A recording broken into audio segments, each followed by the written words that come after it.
Hi friends, welcome to YouTube channel. ഇന്ന് ഞങ്ങൾ നാട്ടിലോട്ട് പോകാട്ടോ. അതായത് മിച്ചു ബേബിയുടെ ഫസ്റ്റ് ഫ്ലൈറ്റ് ട്രാവലാണേ. എമിറേറ്റ്സ് ആണ് എടുത്തിരിക്കുന്നത്. ഉച്ചയ്ക്ക് 2 മണിക്കാണ് ഫ്ലൈറ്റ്. ഇവിടെ നിന്ന് Dublin to Dubai, Dubai to Kochi. കൊച്ചിയിൽ നാളെ രാവിലെ 9 മണിക്ക് എത്തുന്ന രീതിയിൽ. ഞങ്ങൾ ഓൾറെഡി ഓൺലൈൻ ചെക്കിൻ ചെയ്തു. പക്ഷേ ഞങ്ങൾ 4 മണിക്കൂർ മുമ്പ് ഇറങ്ങി. അതായത് ഒരു 10 മണി 10:15 ഞങ്ങൾ ഇറങ്ങി. കാരണം ഇനിയിപ്പം അവിടെ ചെന്നൊരു ഹറിബറി ആവേണ്ട, കുഞ്ഞുങ്ങളെ കൊണ്ടൊക്കെ പോവല്ലേ എന്ന് കരുതി. ഞങ്ങൾ സാധാരണ ബ്രാൻഡ് ടാക്സിയിലാണ് എപ്പോഴും എയർപോർട്ടിലേക്ക് പോവാറ്. പക്ഷേ ഇത്തവണ ഞങ്ങളുടെ ലഗേജ് ഇത്തിരി കൂടിപ്പോയി. അതുകൊണ്ട് ഞങ്ങൾ വീൽ ചെയർ ടാക്സിയാണ് വിളിച്ചത്. വീൽ ചെയർ ടാക്സി ആകുമ്പോൾ ഇത്തിരി സ്പേഷ്യസ് ആണല്ലോ, അപ്പം നമ്മുടെ ലഗേജ് എല്ലാം മാക്സിമം അതിനകത്ത് കൊള്ളും. അങ്ങനെ ഒരു 10:40 ആയപ്പോഴത്തേക്ക് ഞങ്ങൾ എയർപോർട്ട് എത്താറായി കേട്ടോ. ഇത് എയർപോർട്ടിൻ്റെ എൻട്രൻസ് ആണ്. അവിടെ നമ്മൾ ഒരുപാട് ഫ്ലാഗുകളൊക്കെ ഇങ്ങനെ വെച്ചിട്ടുണ്ട്. നല്ല ഭംഗിയാട്ടോ കാണാൻ. ടെർമിനൽ 2-ലാണ് ഞാൻ ഫ്ലൈറ്റ് കയറുന്നത്. സത്യം പറഞ്ഞാൽ ഈ യാത്ര കുറച്ച് ടെൻഷനുണ്ട് കേട്ടോ. കാരണം മിച്ചു ബേബിക്ക് 2.5 മാസമല്ലേ ആയിട്ടുള്ളൂ. അപ്പോൾ ഇത്രയും ചെറിയ കുഞ്ഞിനെയും കൊണ്ട് ഒരു 10-19 മണിക്കൂർ ഇത്രയും ലോങ് ട്രാവൽ ചെയ്യാന്ന് പറയുന്നത് ഇത്തിരി റിസ്ക് പിടിച്ച കാര്യമാണല്ലോ. അത്ര എളുപ്പമൊന്നുമല്ല. ഒന്നാമത്തെ കാര്യം, കുഞ്ഞുങ്ങൾ ചിലപ്പോൾ കരയും, അത് മറ്റുള്ളവർക്ക് ഡിസ്റ്റർബ് ആവും. പിന്നെ ഇയർ പെയിൻ്റെ പ്രശ്നങ്ങളൊക്കെ ഉണ്ടാവാനുള്ള സാധ്യതയുണ്ട്. അപ്പം ഇതെല്ലാം ആലോചിക്കുമ്പോൾ ഒരു ടെൻഷനുണ്ട് കേട്ടോ.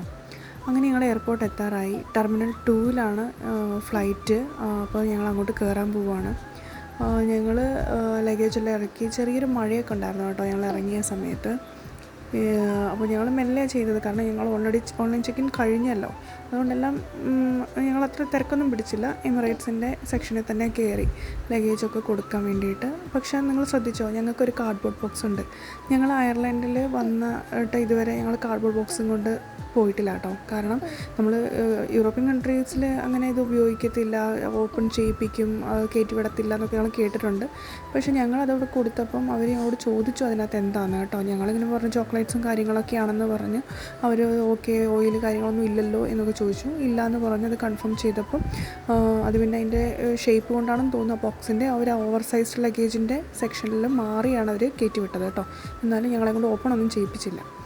അങ്ങനെ ഞങ്ങളുടെ ഗേറ്റിൻ്റെ അടുത്തേക്ക് പോണ വഴി ഡ്യൂട്ടി ഫ്രീ ഷോപ്പിൽ നിന്ന് ഞങ്ങൾ 2-3 ബോട്ടിലും പിന്നെ കുറച്ച് സ്പ്രേ ഒക്കെ വാങ്ങിയിട്ടാട്ടോ പോയത്.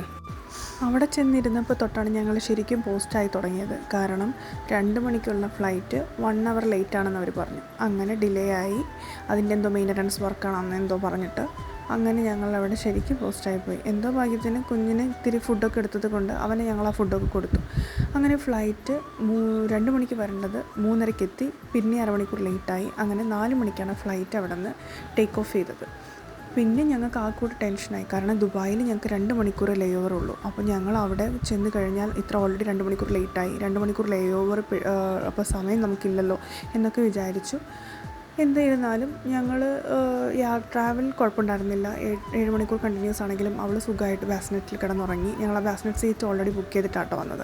അപ്പോൾ അവളതിനകത്ത് കിടന്നുറങ്ങി. കുറച്ച് നേരം എഴുന്നേറ്റു, കളിച്ചു. പക്ഷേ അവൾ കരച്ചിലോ ഒന്നും ഉണ്ടായിരുന്നില്ല കേട്ടോ. അവൾ ഭയങ്കര കംഫർട്ടബിളായിരുന്നു. നല്ല അതിൻ്റെ ഇടയിൽ ഞങ്ങൾക്ക് ഫുഡ് വന്നു. ഫുഡൊക്കെ കഴിച്ചു. ഞങ്ങൾ എവിൻകുട്ടൻ ഉറങ്ങിയില്ല. എവിൻകുട്ടൻ ചുമ്മാ അങ്ങോട്ടും ഇങ്ങോട്ടും നടന്നു കുറച്ച് നേരം. പിന്നെ അവന് എന്തൊക്കെ കുറച്ച് ആക്ടിവിറ്റീസിൻ്റെ ബുക്കൊക്കെ തന്നിട്ടുണ്ടായിരുന്നു. അതൊക്കെ ചെയ്ത് അവനും ഇരുന്നു. അവൻ ഫുഡ് കഴിച്ചു.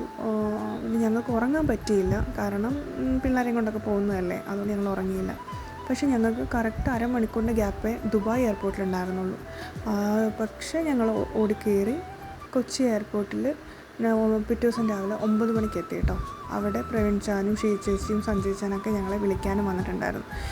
എന്തായാലും നമ്മൾ പ്രതീക്ഷിച്ച പോലെ ട്രാവൽ അത്ര പ്രശ്നമൊന്നും ഉണ്ടായിരുന്നില്ല. നമുക്ക് ഉറങ്ങാൻ പറ്റിയില്ല. ആ ഒരൊറ്റ പ്രശ്നം ഉണ്ടായിരുന്നുള്ളൂ. അതർവൈസ് ഞങ്ങൾ ഹാപ്പിയായി നാട്ടിലെത്തി. അങ്ങനെ മിച്ചു ബേബി കാത്തിരുന്ന് അവളുടെ അപ്പാപ്പയുടെയും അമ്മമ്മമാരുടെയും ആൻറ്റിയുടെയും വല്യപ്പയുടെയും വല്യമ്മയുടെയും കസിൻസിൻ്റെ അടുത്തേക്ക് അവളെത്തി. അവൾ അവരെയും കണ്ടു. എല്ലാവരും happy. Thanks for watching. By.